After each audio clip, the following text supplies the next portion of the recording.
Hello everyone, welcome back to CDS Academia YouTube channel. I am Vikas Kumar and I welcome you all to CDS Academia. So guys, in today's class or in today's video, we are going to discuss about the DPSP. DPSP is basically Directive Principles of our State Policy. तो DPSP जो है उसमें से questions भी बहुत पूछे जाते हैं, इंपॉर्टेंट भी है हमारे लिए। आखिरकार क्या होता है DPSP, किस तरीके से काम करता है, सारी की सारी चीज़ें जो है आज की क्लास में हम लोग डिस्कस करने वाले हैं। तो वन बाय वन सारी चीजें समझते हैं और बिल्कुल ही एग्जाम ओरिएंटेड चीजें हम समझेंगे इस वीडियो के अंदर, क्योंकि बहुत ज्यादा टाइम हमारे एग्जाम के लिए भी हमारे पास नहीं है। ये कुछ टॉपिक्स आपके पॉलिटी के रह रहे हैं जो अपन लोग फटाफट से करते हैं। Then we are going to start understanding the polity with the help of previous year questions. फिर हम प्रीवियस ईयर क्वेश्चन शुरू करेंगे। तो उससे पहले आज की जो हमारी क्लास है, जो हमारी वीडियो है, that is going to be about DPSP। तो आज DPSP समझते हैं अच्छे से, हर बार की तरह जैसे हर टॉपिक को मैं आपको बिल्कुल लक्ष्मीकांत से डिस्क्लोज करके समझाता हूं, उसी तरीके से आज मैं आपको DPSP भी समझाने वाला हूं। जितनी भी चीजें आपकी लक्ष्मीकांत में दी गई हैं, सारी की सारी चीजों को मैं बहुत ही अच्छे से आपके सामने डिस्कस करने वाला हूं। सो समझते हैं वन बाय वन। अगर देखो DPSP की बात करें तो सबसे पहली बात तो आती है कि sir DPSP stands for directive principles of state policy, और ये हमारे कॉन्स्टिट्यूशन के अंदर पार्ट 4 में मेंशन्ड है। They are mentioned in the part 4 of our constitution from article number 36 to article number 51। ये हमारी DPSP है।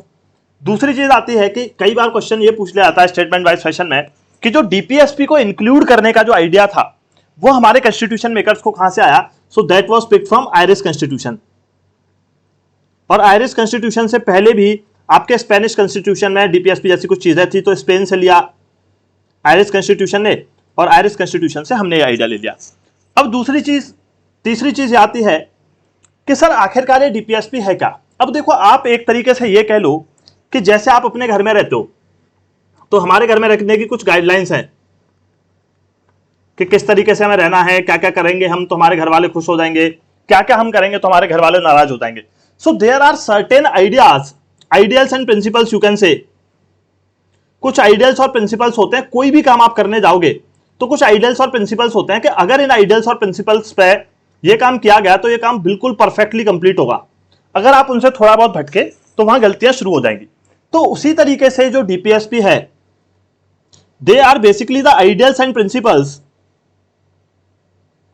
जिनके बेसिस पे आपकी गवर्नमेंट को सारी की सारी लॉज बनानी है। बात समझे कि भाई ये एक कुछ ऐसे आइडियाज और प्रिंसिपल्स हमने लिख रखे हैं अपने कॉन्स्टिट्यूशन के अंदर जो एक ब्लूप्रिंट देते हैं हमारी गवर्नमेंट को। भाई तुम्हें अगर लॉ बनानी है तो इन सब चीजों को मद्देनजर रखते हुए बनाओगे, जिससे कि हमारी कंट्री का एक प्रॉपर डेवलपमेंट होगा। इसी को हम बोल देते हैं DPSP। So DPSP is basically the ideals and principles enshrined in our constitution, ठीक है, which must be followed by any government while formulating the laws inside our country. तो हमारी कंट्री में लॉज बनाने के लिए सारी की सारी चीजें होती हैं। अब इसके बाद जो क्वेश्चन आपको पूछा जाता है, ये हमने कुछ बैकग्राउंड और या कह सकते हो कुछ इंट्रोडक्शन डिस्कस किया। तो जैसे मैंने आपको कुछ फीचर्स पढ़ाए थे आपके फंडामेंटल राइट्स के, वैसे ही कुछ फीचर्स आपके DPSP के होते हैं जो आपको जानना बहुत जरूरी है। इसके बाद मैं आपको लक्ष्मीकांत भी दिखा दूंगा, सारी चीजें मैं यहां कवर कर दूंगा लिख के आपके लिए। सो डोंट वरी, ऐसे आपको याद रखने में भी मजा आएगा और मुझे पढ़ाने में भी ऐसे मजा आता है। तो फीचर्स की हम बात करें, ठीक है, अगर हम फीचर्स की बात करें तो सबसे पहले तो आता है कि भाई DPSP क्या डिनोट करता है। तो DPSP denotes ideals and principles which must be followed by the government, ठीक है सर। और ये मेंशन करता है सबसे पहले। दूसरी चीज हम चलें तो अगर एग्जामिनर आपको क्वेश्चन पूछे कि भाई जो DPSP जैसी चीज है, क्या पहले भी कोई एक ऐसी चीज आ चुकी थी अंडर द ब्रिटिशर्स हमारे यहां पे जो हमारी DPSP को रिजेंबल करता है। यस, हमारी DPSP जो है, सो DPSP directive principles of state policy basically resembles instrument of instruction. ये क्वेश्चन आपको पूछा जा सकता है, ऐसे प्रेमबल का पूछा जाता है कि भाई preamble is based on the objective resolution pass by Chacha Nehru. तो DPSP भी उसी तरीके से इंस्ट्रूमेंट ऑफ इंस्ट्रक्शन, जो कि गवर्नमेंट ऑफ इंडिया एक्ट का पार्ट था, जो गवर्नर जनरल के लिए और जो गवर्नर्स के लिए भेजा गया था of the colonies in India, तो वो एक इंस्ट्रूमेंट ऑफ इंस्ट्रक्शन था। उसमें सारी इंस्ट्रक्शन दे रखी थी कि गवर्नर जनरल को कैसे काम करना है और बाकी के जो गवर्नर्स हैं स्टेट्स के, उनको कैसे काम करना है। तो उसी चीज से हमने ये चीज चुराई और चुरा के गए हमने अपने कॉन्स्टिट्यूशन में डाल दी। चुराना इन द सेंस ये नहीं कुछ गलत बात थी, ये बिल्कुल सही बात थी, क्योंकि हमें तो कॉन्स्टिट्यूशन बनाना था और हमारी भी डेमोक्रेसी थी, बाकी भी सारी कंट्रीज में डेमोक्रेसी चल रही थी। तो हमारे कॉन्स्टिट्यूशन मेकर्स चाहते थे कि उनके एक्सपीरियंस से हम सीख के कुछ अच्छी अच्छी चीजें डाल सकें। तो DPSP आइडियल्स एंड प्रिंसिपल्स हैं। जो रिजेंबल्स करते हैं इंस्ट्रूमेंट ऑफ इंस्ट्रक्शन को। हमने कहा ठीक है। अब ऐसी क्या बात है सर जो डीपीएसपी को अलग बनाती है हमारे फंडामेंटल राइट से, इस बात को समझना। तो DPSP basically seek to stabilise economic and social democracy. बात को समझना, मैं कहना क्या चाहता हूं, बात को समझना गहराई से। इकोनॉमिक एंड सोशल डेमोक्रेसी मतलब सर कहना क्या चाहते हो? देखो, इकोनॉमिक एंड सोशल डेमोक्रेसी का मतलब है कि जो हमारे फंडामेंटल राइट्स थे, फंडामेंटल राइट्स ने हमें स्टेट के अगेंस्ट राइट तो दे दिए कि भाई स्टेट तुम्हारे कुछ ऐसे राइट्स हैं जिनको तुम्हारी स्टेट तुमसे कहीं नहीं छीन सकती, वही हमारे फंडामेंटल राइट्स थे। तो वहां पे हमने स्टेट को रोक तो दिया कुछ भी गलत करने से, पर हमारे एफआर से हमें मिली बस पॉलिटिकल डेमोक्रेसी। पॉलिटिकल डेमोक्रेसी मतलब कि भाई कोई भी गवर्नमेंट जो है अथॉरिटेरियन गवर्नमेंट कल को नहीं बन सकती है। So that is why we got political democracy with from the fundamental rights mentioned in article number 12 to 35 in part 3 of our constitution. तो एफआर ने दे दी हमें पॉलिटिकल डेमोक्रेसी, लेकिन आज भी हमारे एफआर्स का क्रिटिसाइजेशन इसलिए होता है कि भाई उन्होंने बिल्कुल भी इकोनॉमिक और सोशल डेमोक्रेसी की बात नहीं की।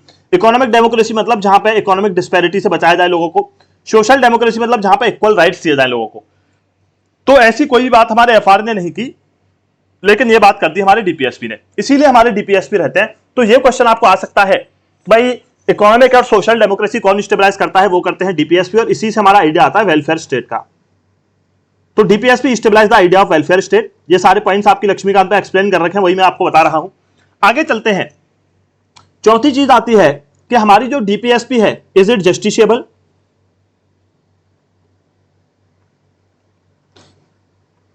जस्टिशिएबल का मतलब होता है कि यार जो भी हमारे डीपीएसपी के अंदर पॉइंट्स हैं, कल को मान के चलो गवर्नमेंट उनके बेसिस पे लॉ नहीं बना रहा है, उनसे अलग हटके लॉ बना रहा है, तो कल को मैं और आप उठ करके सुप्रीम कोर्ट जा सकते हैं कि नहीं, हाई कोर्ट जा सकते हैं कि नहीं? तो भैया देखिए, डीपीएसपी को ध्यान में रख के कोई भी गवर्नमेंट जो है वो लॉ नहीं बना रही, तो इसका आंसर है कि नहीं जा सकते। They are not justiciable in nature. जैसे आपके फंडामेंटल राइट्स वॉलेट होने पर, मैंने आज दोपहर में एक वीडियो पोस्ट किया था आपके लिए कि फंडामेंटल राइट्स वॉलेट होने पर आप रिट्स लेके पहुंच जाते हो सुप्रीम कोर्ट और high court under article 32 and 226 respectively. तो ऐसे आप डीपीएसपी में नहीं पहुंच सकते कोर्ट, क्योंकि DPSP normal ideals and principles हैं जो कि स्टेट को फॉलो तो करने चाहिए, एक गवर्नमेंट को फॉलो तो करने चाहिए, लेकिन in case if any government is not following those ideals and principles, you can not approach the court, क्योंकि ये नॉन जस्टिशिएबल है। तो 4 पॉइंट हमने समझे। इसके बाद आगे आते हैं, और क्या रोल हमारे डीपीएसपी का रहता है कि कई बार डीपीएसपी हमारे जो है वो हेल्प करते हैं कोर्ट्स की, हेल्प द कोर्ट्स। अब कोर्ट्स की हेल्प कैसे करते हैं? एग्जांपल लो, कोर्ट्स की हेल्प करते कैसे हैं, एग्जांपल से समझाता हूं। मान लो आपके पार्लियामेंट ने कोई लॉ बनाई, parliament has formulated a law, वो लॉ बनाई, वो आई कोर्ट के पास, क्योंकि जुडिशियल रिव्यू है हमारे कोर्ट के पास। अब कोर्ट ने उसको देखना शुरू किया कि यार ये जो है वो कॉन्स्टिट्यूशनल है या अनकॉन्स्टिट्यूशनल है। तो उसमें जब वो कॉन्स्टिट्यूशनलिटी और अनकॉन्स्टिट्यूशनलिटी देखते हैं लॉ की, तो they take into account the DPSP. अगर उनको ऐसा मिलता है भाई कोई पर्टिकुलर लॉ जो है वो डीपीएसपी को एनफोर्स करने के लिए लाई गई है, तो कोर्ट बोल देता है कि भाई ये जस्टिशिएबल है, सॉरी कॉन्स्टिट्यूशनल है, और अगर वो लॉ ऐसी होती है जो डीपीएसपी का अगेंस्ट होती है तो अनकॉन्स्टिट्यूशनल है। So this basically also helps the courts of our Indian state. ये कुछ बातें रही। अब जरा एक और बात समझते हैं, ये फटाफट से देख लेते हैं। यहां भी कुछ फीचर्स आपको दे रखे हैं, सारे फीचर्स मैंने आपको ऑलरेडी एक्सप्लेन कर दिए, यहां बस आपको मैं दिखा रहा हूं, जिससे आप अपनी लक्ष्मीकांत रीड करते हो तो यू मस्ट बी कंफर्टेबल। भाई डीपीएसपी का है ideals that the state should keep in mind while formulating policies and electing loss. ठीक है। दूसरी चीज, किसको रिजेंबल करते हैं हमारे डीपीएसपी? तो सर हमारे डीपीएसपी रिजेंबल करते हैं इंस्ट्रूमेंट ऑफ इंस्ट्रक्शन 1935 जीओआई। बात खत्म। तीसरी चीज, डीपीएसपी जो है वो क्या स्टेबलाइज करने की कोशिश करता है? पॉलिटिकल डेमोक्रेसी नहीं सर, पॉलिटिकल डेमोक्रेसी तो एफआर ने बहुत अच्छे से दे दी थी। वो बात करता है seek to stabilise economic and social democracy in the country. चौथी चीज पाओ, जस्टिशिएबल है या नॉन जस्टिशिएबल है? आप ही लोग बताओ, जस्टिशिएबल और नॉन जस्टिशिएबल, क्या ओपिनियन है आपका इस बारे में?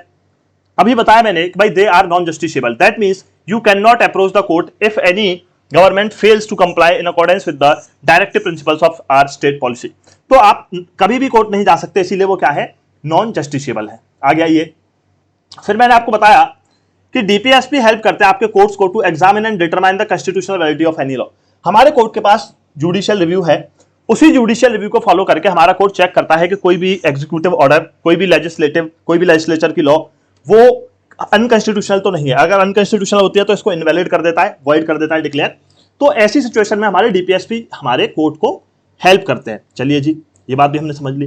तो अब तक हम दो तीन चीजें डिस्कस कर चुके हैं।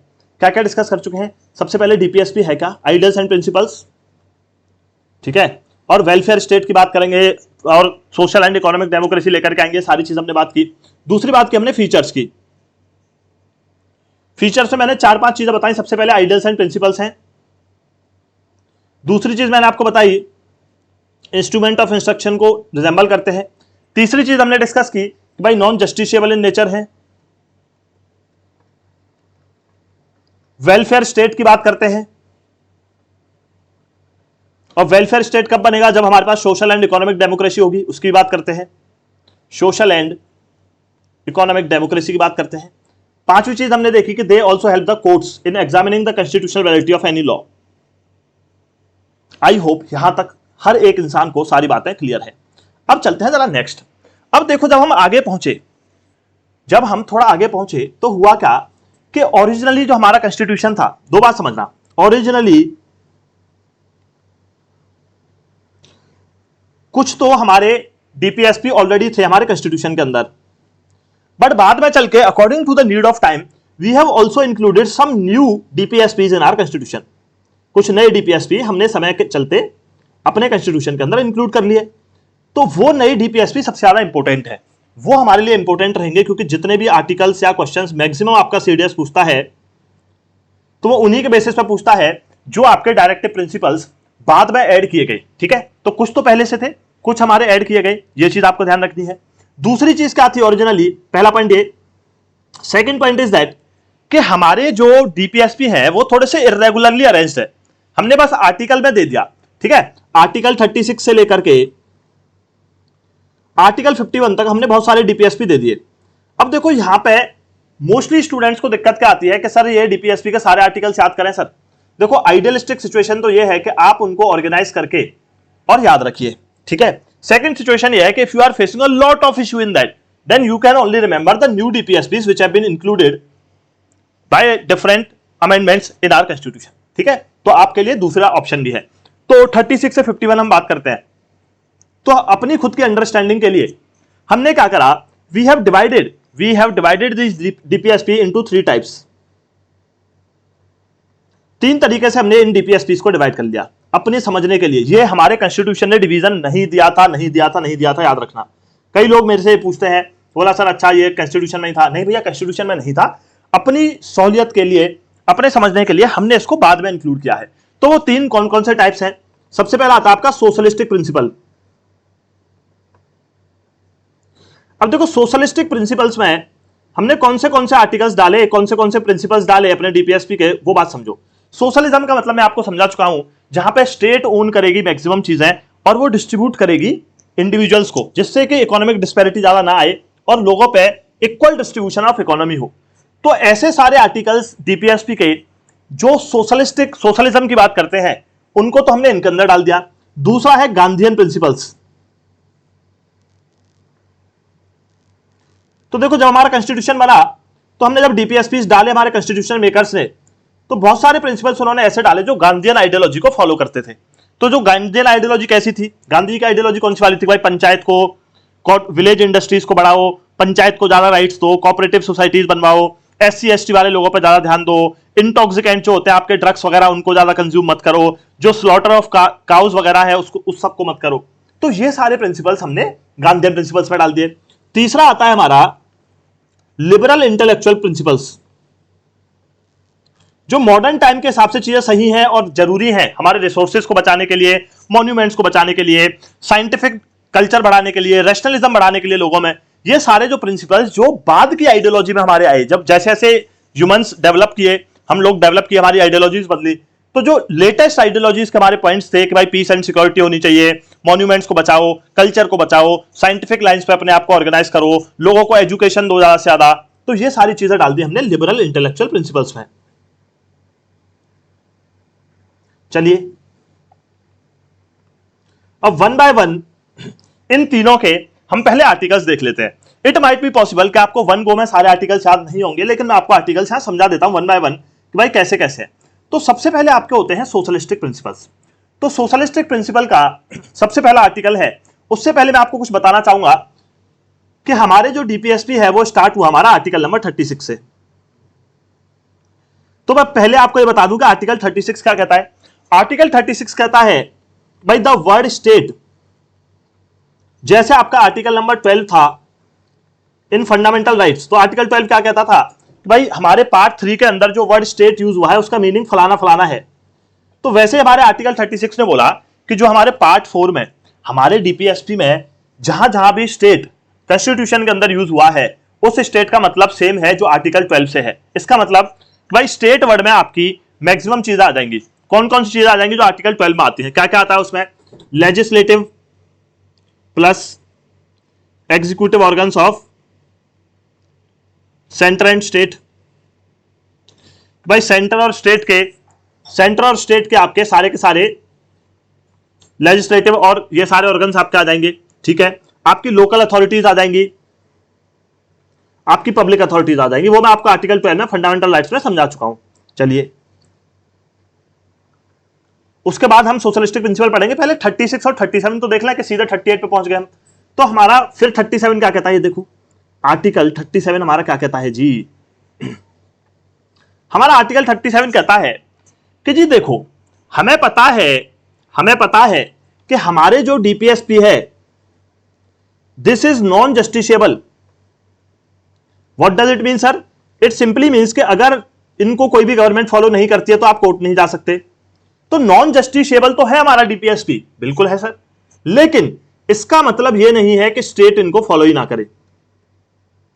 ठीक है, यानी कि 37 आर्टिकल जो है वो एक बनावटी प्रेशर डालता है हमारी गवर्नमेंट पे कि तुमको डीपीएसपी फॉलो करने ही करने हैं। हालांकि ऐसी कोई लॉ नहीं है कि उनका कुछ बिगाड़ सको आप, बट आर्टिकल 37 कहता है कि भाई the principles which are enshrined in our DPSP are fundamental in the governance of our country and it is always the duty of every government to use these principles while formulating the laws. तो simply बात यह है, article 37 ने informally बोल दिया कि देखो भैया हम तुम्हारा कुछ कर तो सकते नहीं है, नॉन जस्टिसेबल है, लेकिन इसका मतलब ये नहीं है कि यार तुम बिल्कुल ही ना देखो इनको तुम देखोगे जब भी तुम्हारा फायदा होगा, वरना अगली बार जब तुम ऐसी लॉज बनाओगे जो डीपीएसपी को नहीं रहेगी तो लोग तुम्हें हटा देंगे तुम्हारे राज से। तो अब सोशलिस्टिक में देखते हैं आर्टिकल 38 क्या कहता है।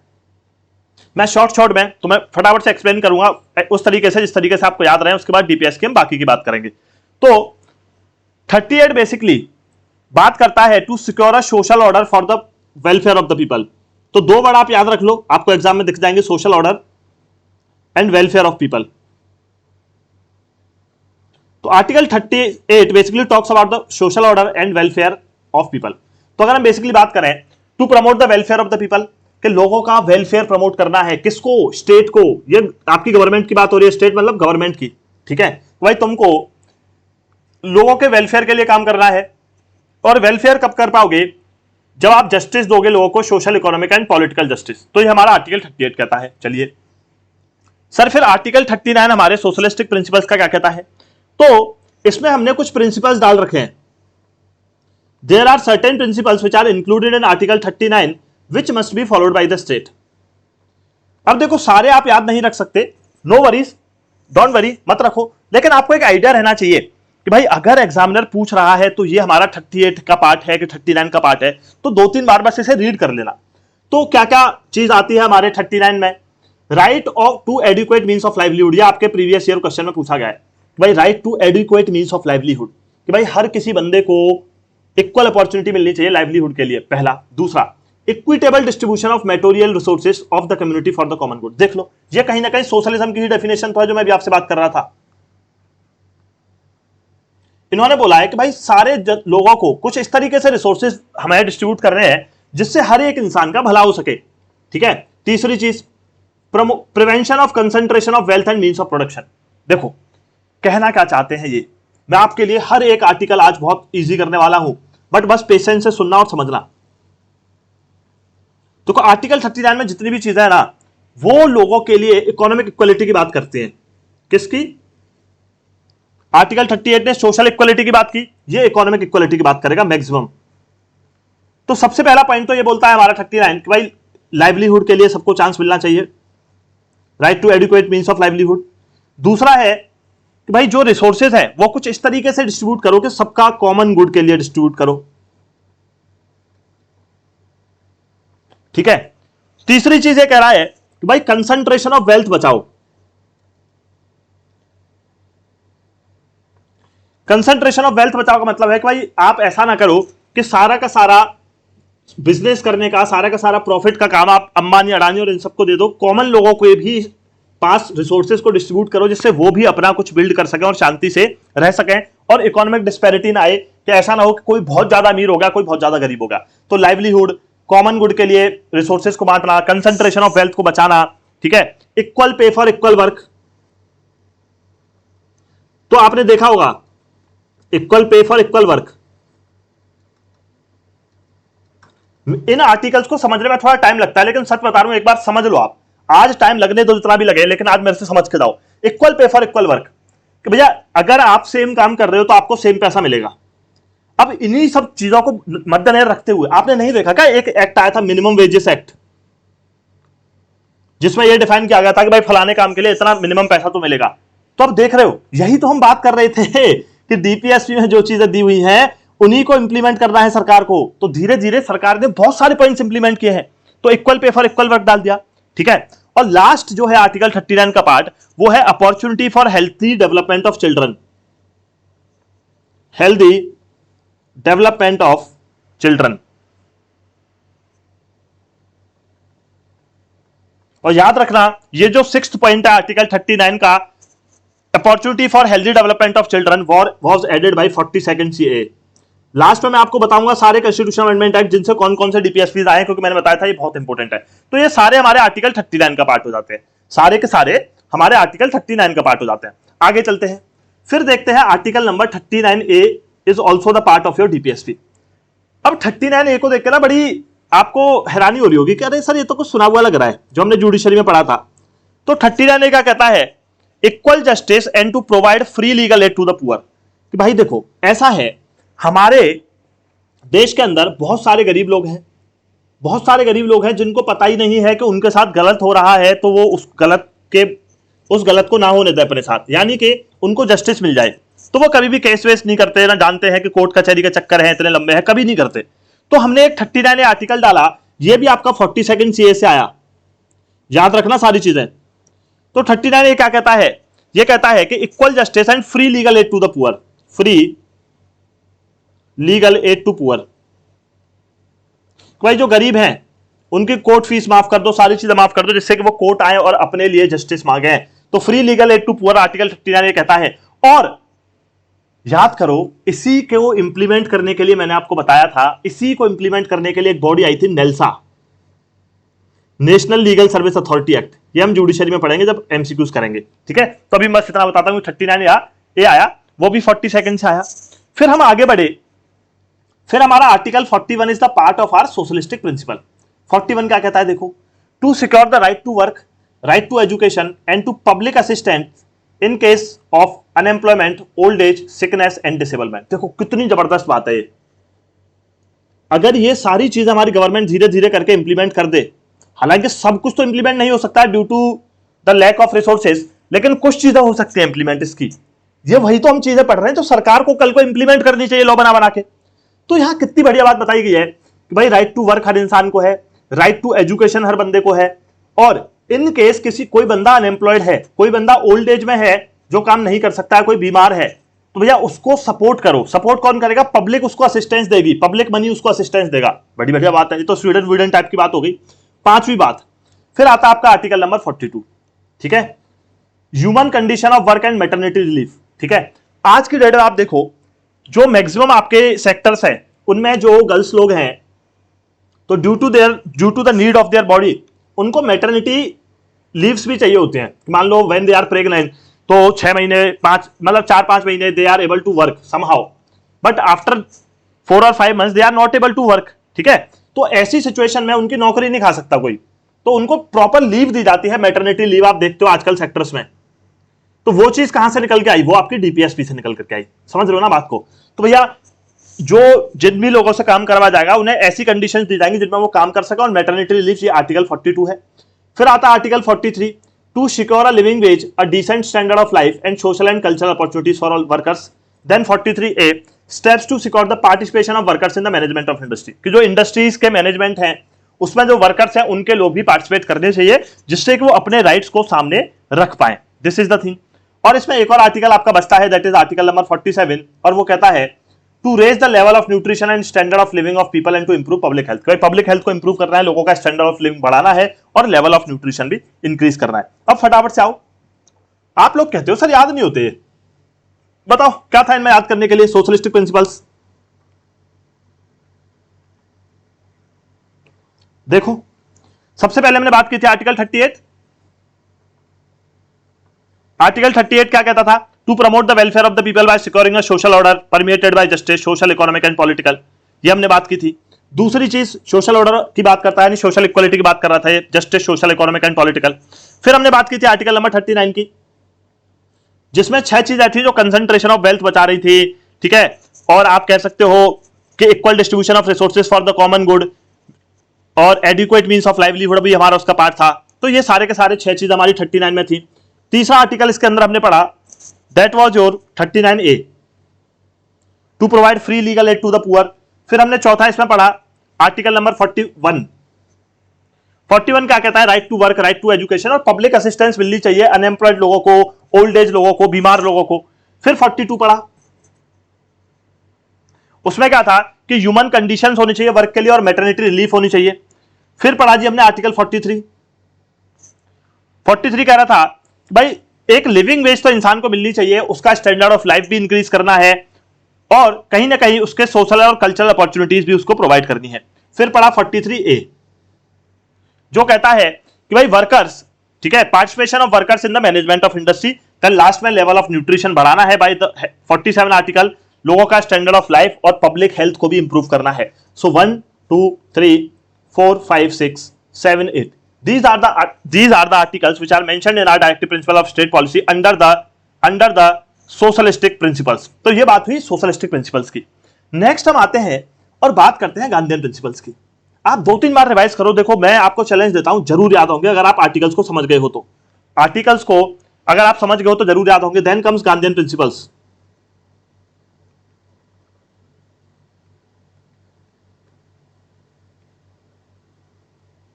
चलिए, अब गांधीयन प्रिंसिपल्स के अंदर हमने बहुत सारी चीजें डाली हैं जो हमारी गांधीयन आइडियोलॉजी की थी। देखते हैं वन बाय वन क्या डाली हैं फटाफट से। आइए, नंबर 1 सबसे पहला है हमारा आर्टिकल नंबर 40। गांधीयन प्रिंसिपल से क्वेश्चन आते हैं, और कहीं से भी आए यार क्वेश्चन, जब आप मेरे से पढ़ के देखो, आप एक बार शांति से पूरी पॉलिटी, और आप देखो कौन सी ऐसी चीजें याद नहीं करनी होती हैं, चीजों को होता है समझना, और समझ में तब आता है इंसान को जब उसको क्लियर कट अंडरस्टैंडिंग दी जाए किसी भी टॉपिक की। हमने सारे सोशलिस्टिक प्रिंसिपल्स देखे, मैंने आपको एक्सप्लेन किए, आपको समझ में आया, आपको रिवाइज करोगे सारे याद हो गए, बस ये होता है सिंपल सा फंडा। फिर आते हैं आपके गांधीयन प्रिंसिपल। तो आर्टिकल 40 जो है, this basically talks about the organisation of village panchayat.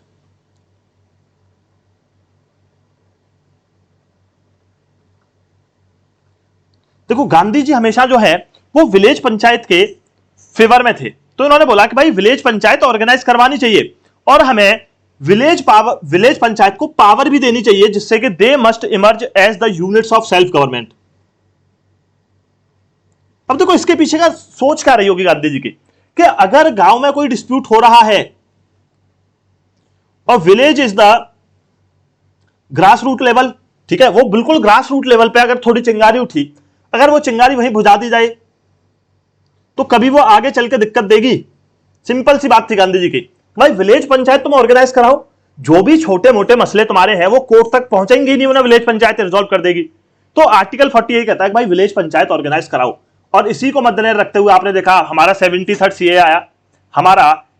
CA आया, उसने भैया हमारी पंचायत को, हमारी स्टेट्स को बोल दिया कि तुम्हें पंचायत भैया बना दो सारी स्टेट्स के अंदर। सिंपल सी बात है, तो ये भी डीपीएसपी को इंप्लीमेंट करने के लिए आया। फिर वन बाय वन और भी आर्टिकल्स देखते हैं फटाफट से, आइए। तो village panchayat article number 40। Then comes article 43। Article 43 में बोला गया, आपने देखा है, ये तो आपको बताइए, गांधी चरखा बहुत चलाते थे और हमेशा खादी को प्रमोट करते थे, है ना, हमारा खादी को बहुत प्रमोट करते थे। तो सेम चीज इन्होंने इसमें बोली कि भाई अपनी कॉटेज इंडस्ट्रीज को प्रमोट करो ऑन एन इंडिविजुअल और corporation basis in rural area, article 43। Then article 43 B, देखो याद रखना, बहुत बहुत इंपॉर्टेंट है आर्टिकल 43 बी। क्यों इंपॉर्टेंट है? Because it was added by 97 CA. और मैं बार बार कह रहा हूं, जो कॉन्स्टिट्यूशनल अमेंडमेंट एक्ट से ऐड हुए हैं वो बहुत जरूरी आर्टिकल्स हैं आपके डीपीएसपी के। तो वॉलंटरी फॉर्मेशन ऑटोनोमस फंक्शनिंग किसकी? कोऑपरेटिव सोसाइटीज के नाम से याद रखो कि गांधी चाहते थे कोऑपरेटिव सोसाइटीज बनाई जाए, वही आर्टिकल 43 भी हमने डाला 97 सीए के थ्रू। नेक्स्ट हम आते हैं, to promote the educational and economic interest of SC ST. हमेशा एससी और एसटी के फेवर में थे वो, हरिजन बुलाते थे उनको। तो उन्होंने बोला कि भाई एससी और एसटी जो थोड़े से बैकवर्ड हैं, एजुकेशन के फील्ड में भी है, इकोनॉमिक फील्ड में भी है, और बाकी भी काफी सारे वीकर सेक्शंस है, तो उनको इनजस्टिस और एक्सप्लॉयटेशन से बचा करके उनके लिए ऐसे स्टेप्स लो जिससे वो इमर्ज कर पाए, आर्टिकल नंबर 46। देन 47 और 48 तो बड़े ही प्यारे आर्टिकल है जो आपको एक बार में याद हो जाए, क्योंकि ऐसी चीजों में इंटरेस्ट बहुत आता है आपको। गांधी जी कभी नहीं चाहते थे, he always wanted to prohibit the consumption of intoxicating drinks and drugs. जो भी आपका C2H है, OH, ठीक है, RSBP जो भी पीते हो तुम, उन सबको बैन करना चाहते हैं। वो चाहते हैं कि इन सबका कंजम्पशन जो है वो बैन कर दिया जाए। और आर्टिकल नंबर 48 जो आपकी आइडियोलॉजी भी है, भाई prohibit the slaughter of cows, calves and other milk and draught cattle and to improve their breed, कि भैया इनका गाय को कटने से बचाओ, बहुत होली है हमारे लिए, हमारे रिलीजन को लेकर के, ठीक है, और इनको इंप्रूव करो, इनकी ब्रीड्स को और अच्छी करो, और अच्छे से इनको रखो, ठीक है। तो ये सारे हमारे गांधीयन प्रिंसिपल्स थे। अब फटाफट देख लो, क्यों नहीं याद होंगे यार, क्यों नहीं याद होंगे, करना तो चाहो। गांधीयन प्रिंसिपल्स देखो हमने क्या क्या डिस्कस किए।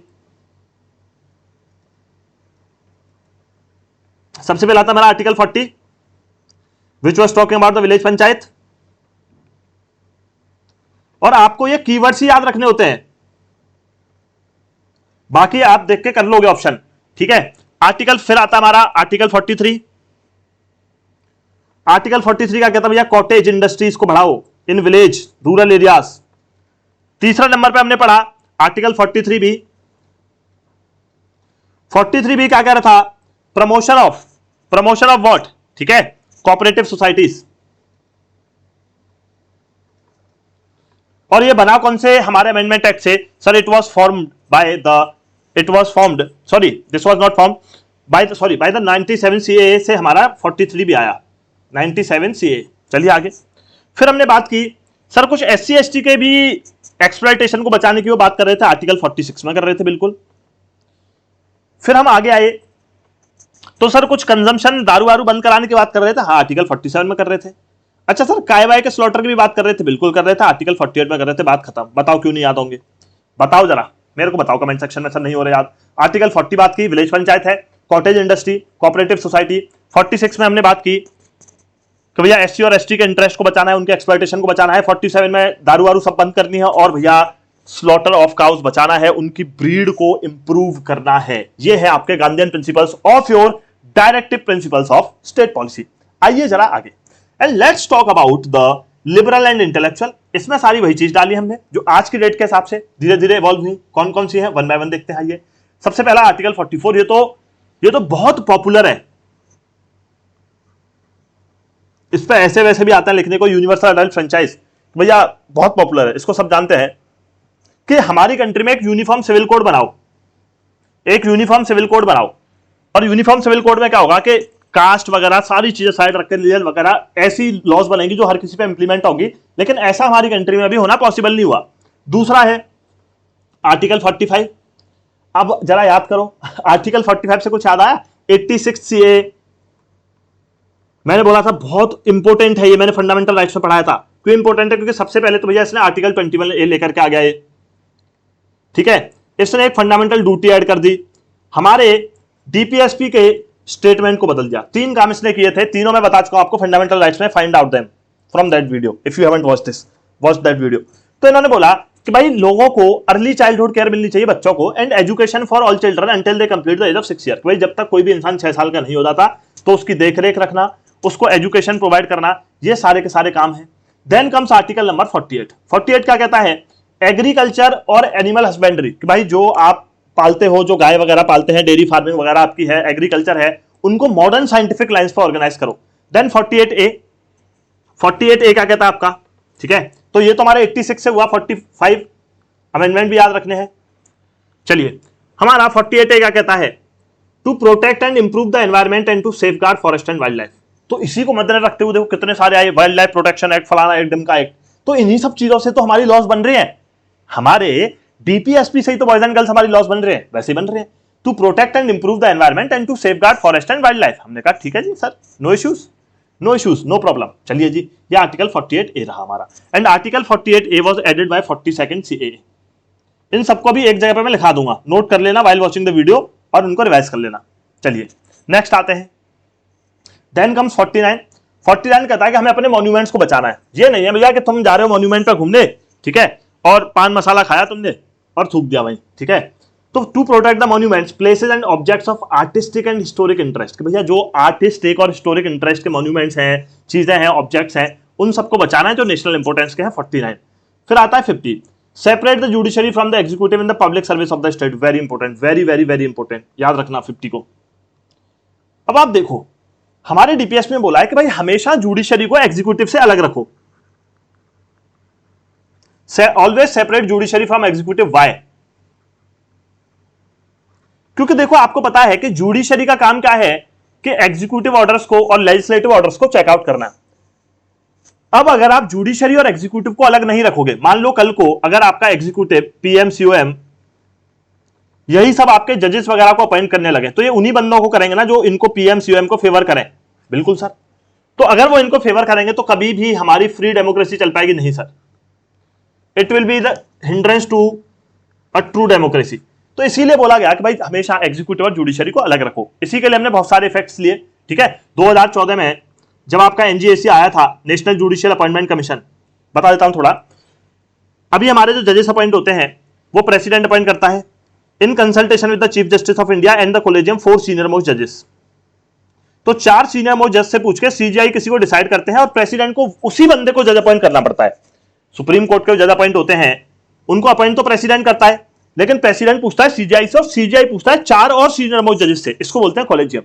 तो भैया हमारी बीजेपी आई 2014 में, इन्होंने सोचा बोला अब तो बदला लेंगे पूरा, बहुत साल बाद सरकार आई है। 2014 में एक काम किया इन्होंने, ये लेकर के आए NJC, national judicial appointment commission, और इन्होंने बोल दिया कि ये जो सिस्टम है ना सीजीआई प्लस 4 सीनियर मोस्ट जज का, ये बेकार है।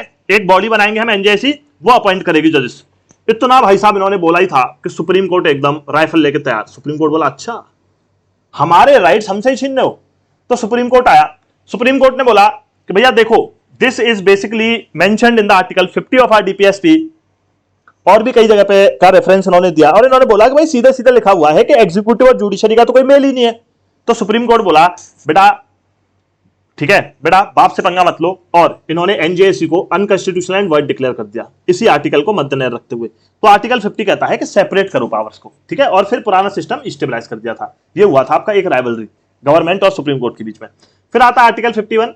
तो इसमें बोला गया कि भाई इंटरनेशनल पीस और सिक्योरिटी के लिए काम करो और जस्ट एंड ऑनरेबल रिलेशंस बनाओ बाकी के देशों से। तो ये तो हमारा देश हमेशा से करता हुआ है, आर्टिकल नंबर 51। तो ये बेसिकली रहे हमारे लिबरल प्रिंसिपल्स। ये कैसे रहे लिबरल प्रिंसिपल। अब मैं चाहूंगा कि मैं एक जगह पे आपको सारे नए नए जो ऐड हुए हमारे कॉन्स्टिट्यूशन अमेंडमेंट एक्ट से वो लिखवा दूं। आइए फटाफट। तो सबसे पहले हम बात करेंगे हमारे 42nd सीए की, कि सर हमारे 42nd कॉन्स्टिट्यूशन अमेंडमेंट एक्ट से कौन कौन से ऐड हुए हैं। सबसे पहले पे आओ भैया, सबसे पहला आया हमारा आर्टिकल नंबर 39। पूरा आर्टिकल 39 नहीं, उसका एक पार्ट हमने ऐड किया इससे, उसका हमने एक पार्ट ऐड किया to secure opportunities for healthy development of children. दूसरा ऐड हुआ इससे जी आर्टिकल 39A, जिससे हमारा नेल्सा बना to provide free legal aid to the poor. तीसरा इससे हमारा ऐड हुआ 43A, जो बात करता है कि there must be participation of workers in the management of industry. Then your 48A, then your 48A। 48A क्या कहता है, improve the environment and to safeguard forest and wild life. और 48 क्या कहता है, prohibit the slaughter of cows and to work on the improvement of their breeds. ये है 42nd CA के जो हमारे डीपीएसपी आए। 44th के लिख लो भैया। 44th का सबसे पहला जो हमारा आया वो था जी वो था कि 44 ने बोला आर्टिकल 38 नया ऐड कर दीजिए जरा। हमने कहा भैया क्या है आर्टिकल 38 में? बोला कि भैया आर्टिकल 38 का जो लास्ट का स्टेटमेंट है, minimise inequalities in income, state facilities and opportunity, ये बस इससे आया। फिर आया 86 ये 86 ने क्या ऐड किया मैं नहीं बताऊंगा, आपको पता ही है। आर्टिकल 45 को चेंज कर दिया, ठीक है, आर्टिकल 45 को चेंज कर दिया, ठीक है सर। फिर हमारा आया 97 CA, और 97 ने क्या किया, उसने हमारा ऐड किया कौन सा, आर्टिकल नंबर 43B, जो कि बात करता है किसकी, कोऑपरेटिव सोसाइटीज की। जरा देख लो फटाफट, everything is in front of your eyes, बस इसको एक बार लिख लो और एक दिन रिवाइज कर लो, पेपर तक जरूरत ही नहीं पड़ेगी। 39, 39A, 43A, 48A, 38, 45 और 43B, ये आपके सबसे इंपॉर्टेंट हो जाते हैं क्योंकि ये बाद में ऐड हुए हैं with different constitutional amendment acts. Simple सी बात है जी, बिल्कुल सिंपल सी बात है, इसमें कोई टेंशन लेने वाली बात है ही नहीं। अब जरा आते हैं आगे, ठीक है, अब जरा आते हैं आगे। अब देखो, जब हमारे डीपीएसपी की बात हुई, जब हमारे डीपीएसपी की बात हुई कि भाई ये कॉन्स्टिट्यूशन में हमें रखने हैं, तो अब ऑब्वियस सी बात है, हर चीज के बेनिफिट्स भी होते हैं, किसी को कोई चीज अच्छी लगती है, किसी को कोई चीज खराब लगती है, सेम ही चीज। तो जब हमारे डीपीएसपी आए तो दो तरीके की पार्टीज बनी।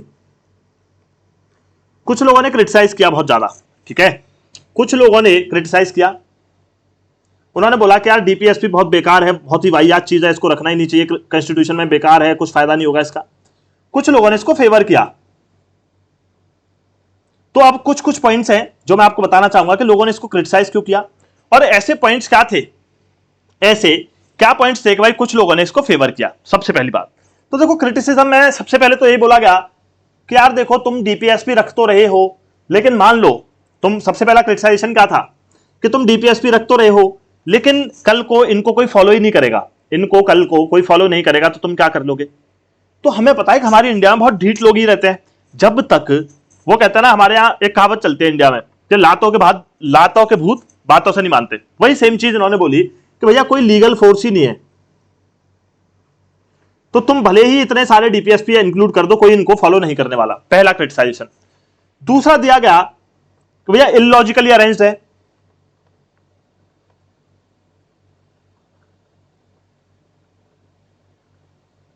इलॉजिकली अरेंज का मतलब है कि जी देखो तुमने डाल तो दिए यार, लेकिन इतना कोई मजा ही नहीं आ रहा है इनको पढ़ने में, कोई कुछ कर रहा है, कोई कुछ कर रहा है, कोई प्रॉपर फिलोसफी नहीं है, कोई प्रॉपर माइंडसेट नहीं दिख रहा कि हाँ इस तरीके से हम रखना चाहते हैं। सबसे पहला नो लीगल फोर्स।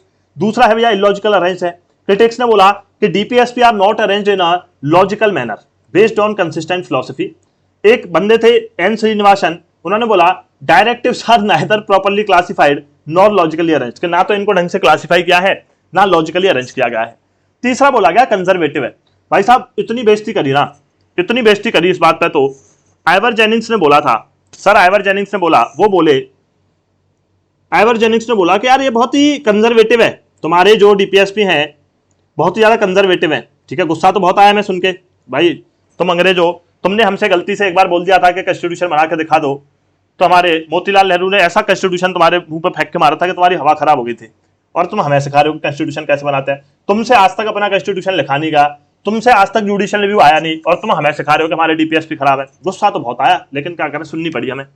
तो और ये भी बोले, जिनसे अपना कॉन्स्टिट्यूशन आज तक लिखा नहीं गया वो भी बोल रहे हैं। देखो ये क्या बोल रहे हैं कि भैया सर आइवर जेनिंग्स बोल रहे हैं कि directives are based on the political philosophy of the 19th century England. देख रहे हो, मतलब ये कहना चाहते हैं कि हमसे बहुत आगे हैं। अच्छा जी, देखो आज के टाइम पे देखो, इतना लूट के भी तुमने हमें यहां छोड़ा, लेकिन फिर भी हम काफी डेवलप्ड है तुमसे। तो 19th सेंचुरी इंग्लैंड में बोला कि जो 19वीं शताब्दी के इंग्लैंड में जो फिलोसफी चलती थी ना, वैसे तुम्हारे डीपीएसपी हैं, तुम पुराने लोग हो, तुम इवॉल्व ही नहीं कर पाए। हमने ये बात भी सहन कर ली, हमने कहा ठीक है, देखते हैं किसका कॉन्स्टिट्यूशन ज्यादा फेमस होता है। चौथा था कॉन्स्टिट्यूशनल कॉन्फ्लिक्ट। ठीक है, कॉन्स्टिट्यूशनल कॉन्फ्लिक्ट का मतलब था भाई ये बोला गया कि जब डीपीएसपी आपके आएंगे तो इनकी सबसे लड़ाई होगी, इनकी एफआर से भी लड़ाई होगी, भाई एफआर ज्यादा जरूरी है कि डीपीएसपी ज्यादा जरूरी है। सेंटर और स्टेट की लड़ाई होगी, भैया किसकी ज्यादा चलेगी। तो बहुत बोला गया कि यार ये सब बहुत इलॉजिकल चीज है। तो आपका एग्जामिनर आपसे बहुत डिटेल में तो ये चीजें नहीं पूछेगा, लेकिन आपको सिंपली पता होना चाहिए, और ये चीज आपको पढ़ के पता लग रही है। हमें मुझे भी दिख रही है भाई, कोई लीगल फोर्स नहीं है, ये नेगेटिव पॉइंट है, थोड़ी इलॉजिकली अरेंज्ड भी है क्योंकि याद करने में भी डिफिकल्टी हो रही है, एकदम सिस्टमैटिक नहीं है। कंजर्वेटिव बोला गया इनको, ठीक है, कॉन्स्टिट्यूशनल कॉन्फ्लिक्ट भी इनकी वजह से बहुत होगा। हमने कहा चलो जी कोई इशू नहीं है, कोई इशू नहीं है, मान लेते हैं तुम्हारी बात। लेकिन बाद में क्या हुआ, फिर कुछ लोगों ने इसका फेवर किया। अब देखो फेवर किस किसने किया, उनके कुछ एक दो स्टेटमेंट्स हैं जो आपके लिए इंपॉर्टेंट हो जाते हैं from your examination point of view. तो आप फेवर देखते हैं कि इतने क्रिटिसाइजेशन के बाद भी सर हमने इनको रखा क्यों अपने कॉन्स्टिट्यूशन में, ऐसा क्या हमें, ऐसा सर हमें क्या ऐसा अच्छी चीज दिख गई कि हमने इन्हें अपने कॉन्स्टिट्यूशन में रख लिया इवन आफ्टर सो मच क्रिटिसाइजेशन। तो भैया सिंपल सी बात थी, बहुत सारे लोगों ने फेवर भी किया था। स्पेशली हमारे अंबेडकर जी ने बोला था, अंबेडकर जी बोले थे हमारे कि भाई ये बहुत अच्छी चीज है। बाद में आपके एक चीफ जस्टिस ऑफ इंडिया रहे एमसी चागला, ठीक है, एमसी चागला, उन्होंने इसकी तारीफ की। एक एलएम सिंह भी थे, काफी अच्छे जूरिस्ट थे वो भी, उन्होंने भी करी तारीफ। तो इन लोगों ने यही बोला कि जी देखो कि डायरेक्टिव प्रिंसिपल्स जो हैं उनकी बहुत ज्यादा वैल्यू है, क्योंकि वो इंडियन पॉलिटी में सोशल और इकोनॉमिक जस्टिस जोड़ रहे हैं। ये तो बोला था आपके अंबेडकर जी ने कि they are of great value because they are adding social and economic justice in the constitution of our India. उसी तरीके से एलएम सिंघवी ने बोला था कि directives gives life to our constitution, ठीक है, because they gives the philosophy of social justice. इन्होंने बोला भाई कॉन्स्टिट्यूशन को जिंदगी हमारे डीपीएसपी दे रहे हैं। तो इस तरीके की हमें बातें सुनने को मिली। तो अब जरा देखते हैं क्या क्या ऐसी इंपॉर्टेंट चीजें हैं जो हमारे डीपीएसपी से हमें देखने को मिलती है।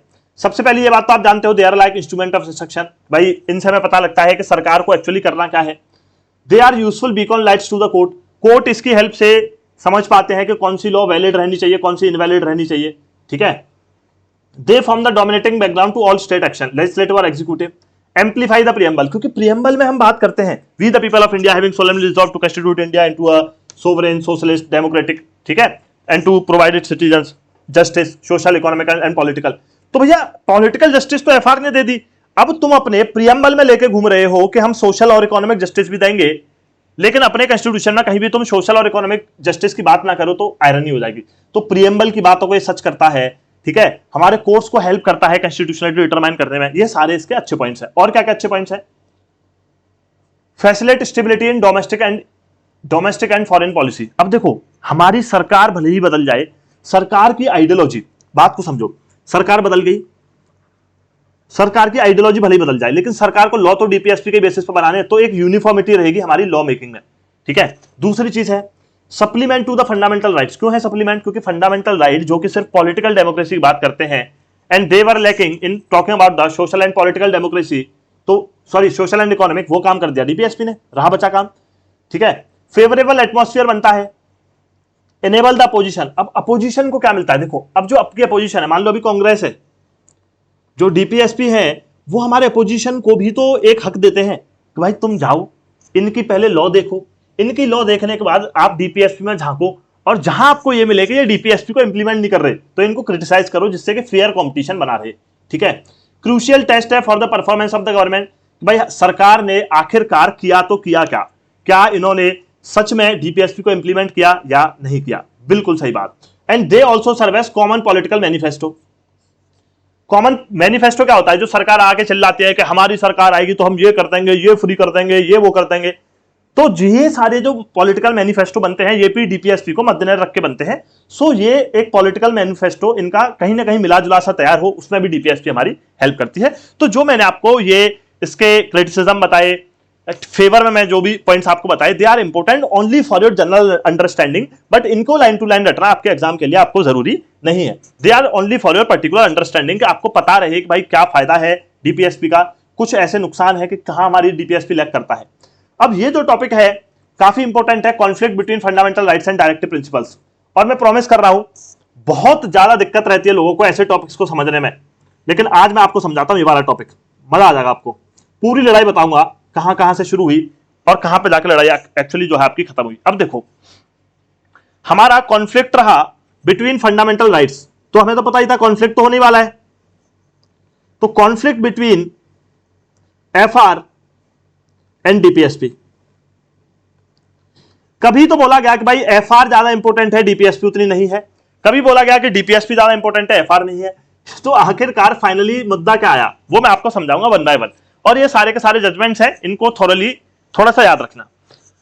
अब देखो हुआ क्या, सबसे पहले जैसे ही हमारा कॉन्स्टिट्यूशन इंप्लीमेंट हुआ उसके कुछ ही सालों में भाई साहब लड़ाई शुरू हो गई। सबसे पहले एक केस आया चंपाकरण दुराईराजन केस,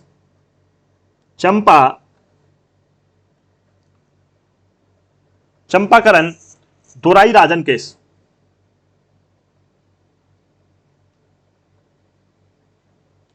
ये 1951 में आया था आपका। जब ये केस आया तो ये सुप्रीम कोर्ट ने बोला, सुप्रीम कोर्ट ने क्या बोला कि भाई देखो चंपाकरण दुराईराजन केस में बोला गया कि मान लो अगर एफआर और डीपीएसपी में कोई कॉन्फ्लिक्ट होता है, लड़ाई हो रही है कि एफआर बढ़ा कि डीपीएसपी बढ़ा, तो सुप्रीम कोर्ट ने सिंपल सा बोल दिया, क्या बोल दिया कि भैया एफआर जीतेगा। इन case of conflict between the fundamental rights and the DPSP the fundamental rights will prevail. हमने कहा अच्छा जी, तो यहां से सिंपल सी बातें समझ में आ गई कि डीपीएसपी साइड बाय साइड चलेंगे एफआर के, कभी भी एफआर के साथ खिलवाड़ करके डीपीएसपी को इंप्लीमेंट नहीं किया जा सकता है। हमने कहा अच्छा ये बात भी है, चलिए पहला तो ये बात बोली गई, समझ गए। तो चंपाकरण दुराईराजन केस में बोला गया कि इन case of conflict between FR and DPSP FR will prevail, FR की ज्यादा चलेगी। उसी के साथ साथ दूसरी चीज भी बोली इसमें चंपाकरण दुराईराजन केस में, भाई FR can be amended by the parliament. बस एक चीज बढ़िया बोली तो दूसरी गलत बोल गया supreme court, can be amended by parliament.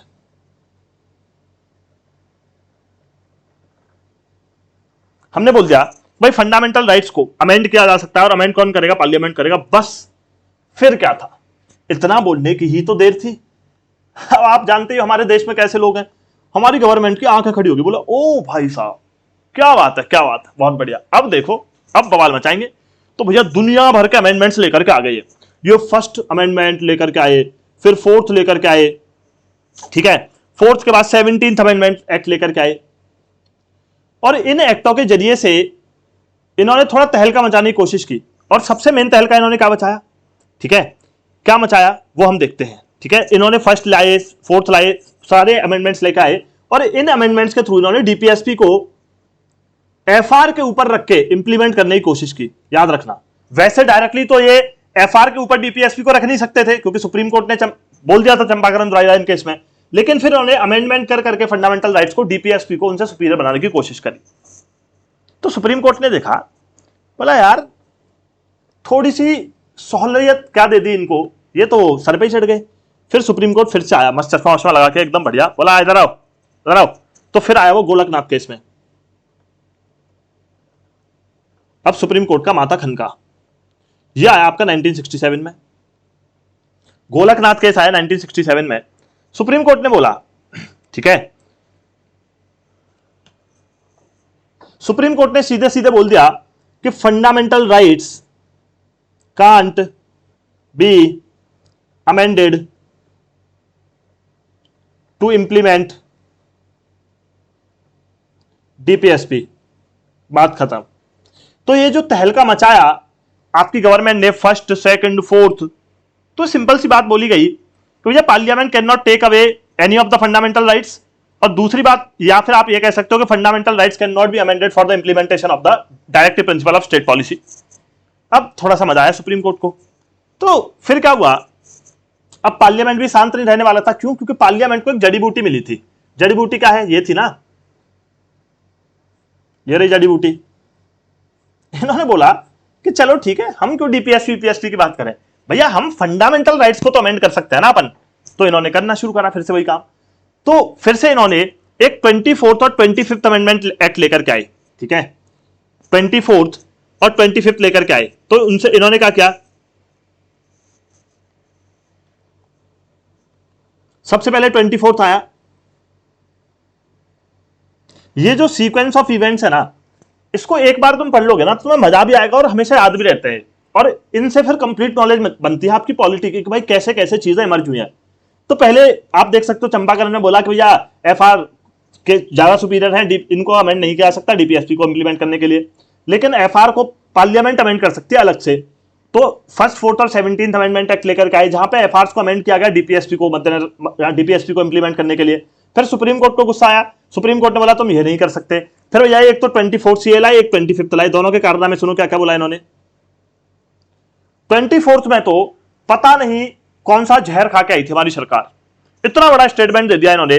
24 में इन्होंने सीधे सीधे बोल दिया कि parliament can take away or abridge any of the fundamental rights. ओ भाई साहब, इन्होंने बोला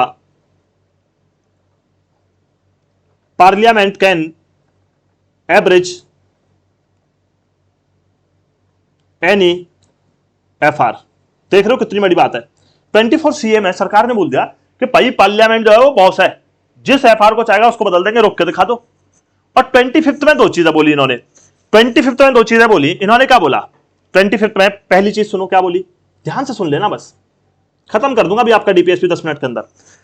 तो यार 25 में ये बोले सबसे पहले कि जी देखो, कोई भी लॉ ऐसी बनाई जाती है जो 39B और 39C DPSP को इंप्लीमेंट करेगी। बात को समझना, अच्छों की बात समझ नहीं आती है, बट मैं चाहता हूं कि आप समझो ये बात।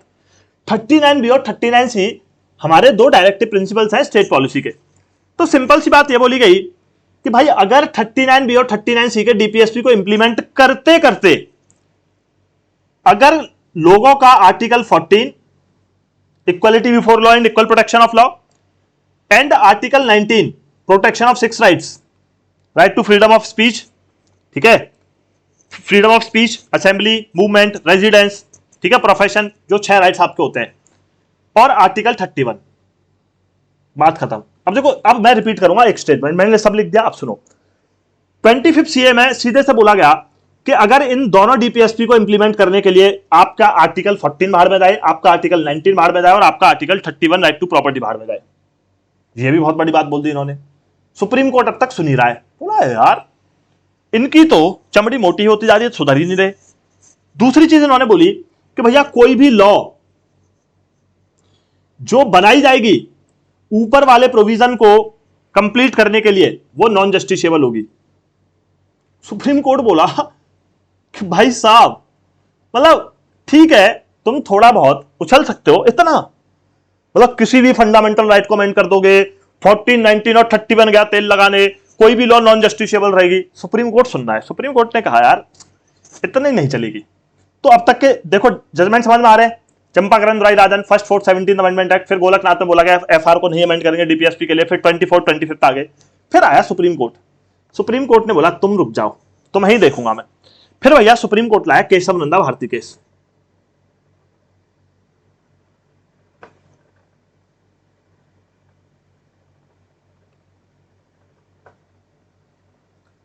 अब केशव नंदा भारती केस में सुप्रीम कोर्ट ने थोड़ा सा तांडव मचाया। क्या बोला सुप्रीम कोर्ट ने बोला कि भैया देखो, पहली बात, ये जो सेकंड प्रोविजन है ना तुम्हारा कि any law which is made for the implementation of the article 39B and 39C can take away any of the fundamental right mentioned in 14, 19 and 31 and it should not be justiciable in any court. Supreme court ने मारा एक थप्पड़ खींच के, बोला देखो ये justiciable वाला काम तो मेरा है और मैं से करूंगा, तो सेकंड प्रोविजन जो है तुम्हारे 25th अमेंडमेंट एक्ट का, उसे तो मारो पहले गोली, डिलीट करो उसे।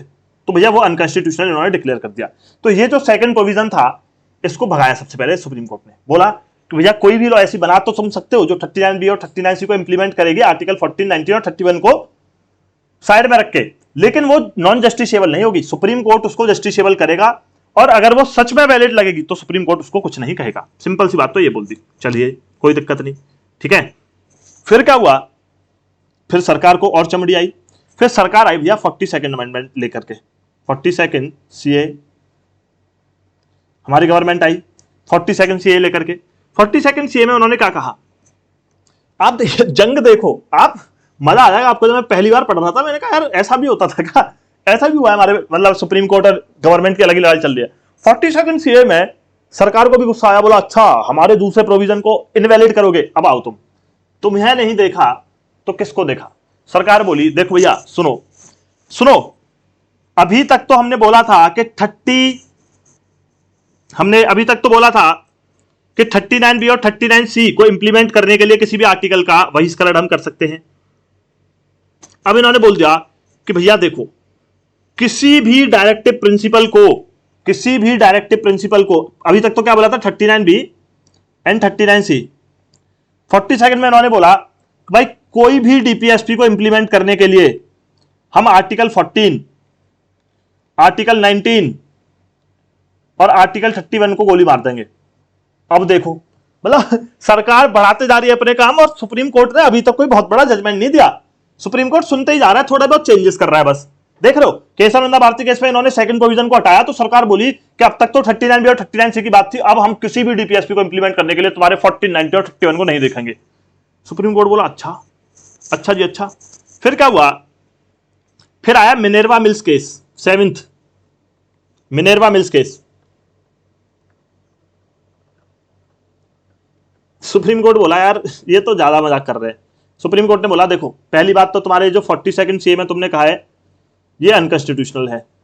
सबसे पहले तो ये बोला उन्होंने, इसको रखो अपनी जेब में और निकलो पतली गली से, ये है भैया अनकॉन्स्टिट्यूशनल। पहली बात, सीधी बात, नो बकवास। तो इन्होंने कहा अच्छा जी और क्या, ठीक है और क्या। लेकिन इन्होंने बोला कि भैया आर्टिकल 40 और आर्टिकल 19, 39B और 39C के तो सबऑर्डिनेट रहेंगे, लेकिन सारे आर्टिकल्स को आप इंप्लीमेंट नहीं कर सकते। तो अब जरा फाइनल बात देखो, अब फाइनल बात क्या है मिनर्वा मिल केस के बाद, ये जो आर्टिकल 39C है, B और C है, इसको इंप्लीमेंट करने के लिए, अब फाइनल बता रहा हूं मैं, फाइनल गेम का रिजल्ट क्या रहा वो सुनो, कंक्लूजन, फाइनल रिजल्ट, मैच का परिणाम रहा, सरकार ने, आपके सुप्रीम कोर्ट ने मान लिया कि 39 और B और 39C को इंप्लीमेंट करने के लिए आप आर्टिकल 14 और 19 को साइड रख सकते हो, लेकिन वो जस्टिसेबल रहेगा। दूसरी चीज इन्होंने बोली कि भैया देखो डीपीएसपी और फंडामेंटल राइट्स, ठीक है, डीपीएसपी और फंडामेंटल राइट दोनों ही इक्वल हैं, दोनों ही हमारे कॉन्स्टिट्यूशन के लिए जरूरी हैं, तो दोनों में से कोई भी एक दूसरे से सुपीरियर नहीं है, दोनों को ही हमें अच्छे से इंप्लीमेंट करना पड़ेगा। एक को इंप्लीमेंट करने के लिए हम दूसरे के साथ खिलवाड़ नहीं कर सकते, तो दोनों को इक्वल स्टेटस पर डाल दिया। This is all. तो प्रेजेंट पोजीशन यही रही कि fundamental rights enjoy supremacy over the DPSP, ठीक है, लेकिन इसका मतलब यह नहीं है कि डीपीएसपी को इंप्लीमेंट नहीं किया जाएगा। तो पार्लियामेंट ने सीधे बोल दिया कि भाई फंडामेंटल राइट आपके अमेंड हो सकते हैं, डीपीएसपी को देखो, अब डीपीएसपी और इक्वल हो गए, तो अब ये बोला गया कि भाई you can amend fundamental rights for implementing DPSP. Final result है, इसको ध्यान से सुन लो, दोबारा रिपीट भी करूंगा, भैया fundamental rights can be amended for the implementation of DPSP, but वो फंडामेंटल राइट्स अमेंड नहीं होंगे जो बेसिक स्ट्रक्चर में आते हैं। बात खत्म, पूरी लड़ाई खत्म। तो आज की डेट में क्या है कि डीपीएसपी को इंप्लीमेंट करने के लिए फंडामेंटल राइट्स अमेंड हो जाएंगे, लेकिन वो फंडामेंटल राइट्स नहीं होंगे जो बेसिक स्ट्रक्चर में आएंगे। दूसरी बात, डीपीएसपी और एफआर में से किसी को छोटा या बड़ा नहीं समझा जाएगा। तीसरी बात, 39 और B 39C को इंप्लीमेंट करने के लिए you can play with article number 14 and article number 19। बात खत्म, सिंपल सी बात है। इसके साथ साथ आपका चैप्टर भी ऑलमोस्ट खत्म हो गया। अब जरा एक और चीज देखते हैं देखो ये सब अपन लोग समझ लिए क्या क्या कॉन्स्टिट्यूशनल डेवलपमेंट्स रहे। नेक्स्ट आइए, चलो अब जरा बात करते हैं इंप्लीमेंटेशन ऑफ डीपीएसपी। कई सारे डीपीएसपी को इंप्लीमेंट करने के लिए बहुत सारे लॉज आए, जैसे आपका प्लानिंग कमीशन बना, ये बिल्कुल भी आपको याद नहीं करने, बिल्कुल भी याद नहीं करने, ठीक है। दूसरा है कि भैया एबोलिशन ऑफ इंटर, जमींदार वगैरह आपके जो लैंड रिफॉर्म्स आए, लैंड रिफॉर्म्स क्यों आए, जिससे कि इक्वल डिस्ट्रीब्यूशन ऑफ लैंड हो, जमींदार के पास पूरा लैंड था, तो ये तो वही वाली बात थी कि भाई सोशल डिस्पैरिटी आ रही थी ज्यादा। तीसरी बात थी जो आपके मिनिमम वेजेस एक्ट वगैरह आए, मैटरनिटी बेनिफिट एक्ट आया आपका, भाई जो विमेन वर्कर्स हैं उनको छुट्टी दी जाएंगी प्रेगनेंसी के टाइम पर, ये सारी चीजें हैं। ऐसे आपके बहुत सारे आपके, नेल्सा आया आपका, मैंने आपको बताया था, ठीक है, नेल्सा आया आपके, एनजेएससी को अनकॉन्स्टिट्यूशनल एंड वॉइड डिक्लेयर किया, खादी एंड विलेज इंडस्ट्री को स्टेबलाइज किया गया। तो बहुत सारी चीजें हुई ऐसी, लेकिन ये सारी चीजें आपको याद नहीं रखनी है। अगर आपको आर्टिकल्स याद है तो आप समझ जाओगे कि हाँ इसी आर्टिकल को इंप्लीमेंट करने के लिए ये लॉ आपकी आई है। So a lot of acts are given in your Laxmikanth, but you don't have to read them, you don't have to learn them. तो अब तक जो हमने बात समझी, they are enough for your examination. Last में आते हैं directive outside part 4। There are certain directive principles जो हमारे पार्ट 4 में नहीं है, लेकिन उनको हम डीपीएसपी मानते हैं। सबसे पहला है आपका article number 335। They are very very very important, याद रखना, इनके आर्टिकल्स भी पूछ सकता है एग्जामिनर, पूछ भी सकता है which one of the following is not a directive principle outside part 4। तो सबसे पहले आर्टिकल 335 है, ये बेसिकली बात करता है आपके एससी और एसटी के, कि if ST and ST are not, ठीक है भाई, एसटी और एसटी को अगर रिप्रेजेंटेशन नहीं है, if they are not sufficiently represented, तो भैया आप सिंपल सी बात है उनको फेवर कर सकते हो। तो claims of the members of SC and ST shall be taken into consideration consistently with the maintenance of efficiency and administration. दूसरा है इंस्ट्रक्शन इन मदर टंग। अभी रिसेंटली मैंने करंट अफेयर्स में आपको बताया था कि उड़ीसा ने भैया एक स्कीम शुरू की जिसमें वो ट्राइबल लोगों को मदर टंग में एजुकेशन देंगे। So this is basically centre's obligation to state article 350A कि जो भी आपकी लिंग्विस्टिक माइनॉरिटी के लोग हैं उनको आप उनकी मदर टंग में हमेशा क्या दोगे, एजुकेशन दोगे लिंग्विस्टिक माइनॉरिटी को। तो ये आर्टिकल 350A याद रखेंगे। लास्ट में आता है आपका आर्टिकल 351, जो आपको सुन के बहुत खुशी होगी, development of the Hindi language. तो आर्टिकल 351 आपकी हिंदी लैंग्वेज के बारे में बात करता है और बोलता है कि भाई ये सरकार की जिम्मेदारी है to promote the spread of the Hindi language, भैया हिंदी लैंग्वेज के स्प्रेड को बढ़ाए रखें, and to develop it so that it may serve as a medium of expression. तो सिंपल सी बात इसमें ये बताई गई है कि जो हमारी हिंदी लैंग्वेज है उसको प्रमोट करो, उसको ज्यादा से ज्यादा प्रमोट करो, जिससे कि वो एक कॉमन लैंग्वेज बन सके हमारे देश की। और दिस इज एंश्राइंड इन आर्टिकल 351। और ये सारे के सारे काम किसको करने हैं? ऑब्वियस सी बात है गवर्नमेंट को करने हैं, क्योंकि डीपीएसपी को सारी चीजें गवर्नमेंट ही इंप्लीमेंट करता है। So guys this is all about, ठीक है, हमने ये सारे आर्टिकल्स देखे। 36 डेफिनेशन देता है स्टेट की, 37 बताता है कि भाई even if DPSP is non justiciable but it must be followed by the state. 38, 39, 39A 40 village panchayat, 41 right to work, 42 just and human condition of work, maternity relief, living wage, ये सारे articles हमने अच्छे से डिस्क्लोज किए। 44 uniform civil code, 45 जो आपका 86 ने बदला। सो सारे के सारे आर्टिकल्स में बता चुका हूं। इसी के साथ आपका डीपीएसपी खत्म होता है, ठीक है गाइस। सो डीपीएसपी में आपको इतना ही करना है। नेक्स्ट वीडियो जो आपकी आएगी that will be about Panchayati Raj. तो पंचायती राज हम करेंगे। After that we will start previous year questions, ठीक है, जिनसे हम पॉलिटी के बाकी टॉपिक्स को अपना समझेंगे। सो गाइस इस वीडियो को यहीं खत्म करता हूं मैं, and I hope you have liked this video. If you have liked the video comment me down कि नेक्स्ट वीडियो आपको किन किन टॉपिक्स पे चाहिए आने वाले 4 से 5 दिनों में, जिससे आपको एग्जाम में हेल्प मिले। Also share this video as much as you can do with your friends so that it can be helpful for them also. So guys bye bye, take care, जय हिंद एंड प्रिपेयर वेल।